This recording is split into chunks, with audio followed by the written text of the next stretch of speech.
I just like the firepower. I'm a little kid at heart. I like working on the gun. I like loading all the munitions we load. When we go TDY anywhere, like to Davis Monthan or anything like that, we load everything we can get our hands on. And it's entertaining. It's hard work, it keeps me busy, but it's fun. Always a welcome sight to U.S. and Allied forces on the ground. This is the A-10 Thunderbolt II, better known to its legions of fans as the Warthog. While it can be equipped with a wide variety of today's most sophisticated weaponry, the Warthog is, and always will be, known for one rather distinct feature.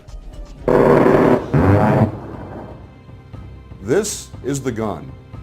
Officially known as the GAU-8 Avenger, the gun is the primary weapon system upon which the entire airframe of the A-10 was built.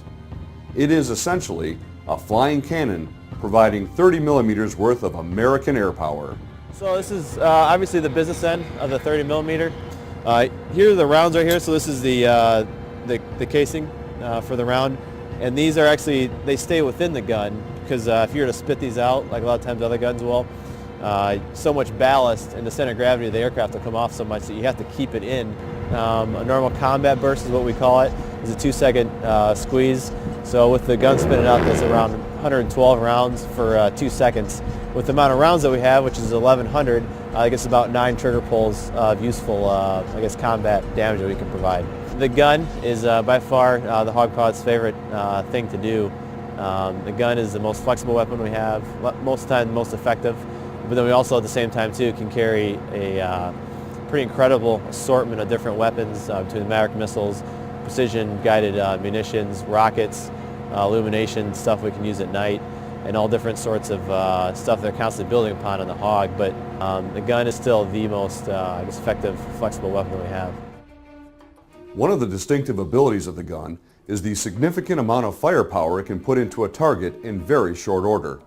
The GAU-8 is a complex piece of heavy metal consisting of 7 rotating barrels, each 7.5 feet long and weighing 70 pounds apiece, with the total gun assembly, including the feed system and loaded ammo drum, weighing over 4,000 pounds. Airmen working in the aircraft armament systems field are responsible for keeping the weapon system inspected, maintained, and capable of spitting out up to 70 rounds per second. The GAU-8 system holds 1,150 rounds. It fires approximately 3,900 rounds a minute. The first second of fire fires approximately 50 rounds a second, and then from there it accelerates up to 70 rounds a second. One of the best aspects of working on this is hearing back from ground troops where they called it in and the weapon system performed as designed. It's great to be a part of that. This is the ammunition loading adapter that we use on the 30 millimeter gun on the A-10 Thunderbolt II. It's commonly referred to as the ALA or the Dragon. The ALA is powered by the aircraft's hydraulic power through a flex drive. It attaches to the aircraft with the load head, and we have a CIU that attaches to the ammo can that's delivered by ammo. We normally load 575 rounds per can, which adds up to 1,150 for the aircraft. And what it does at the same time, we can upload bullets and download bullets, and this times directly to the gun system.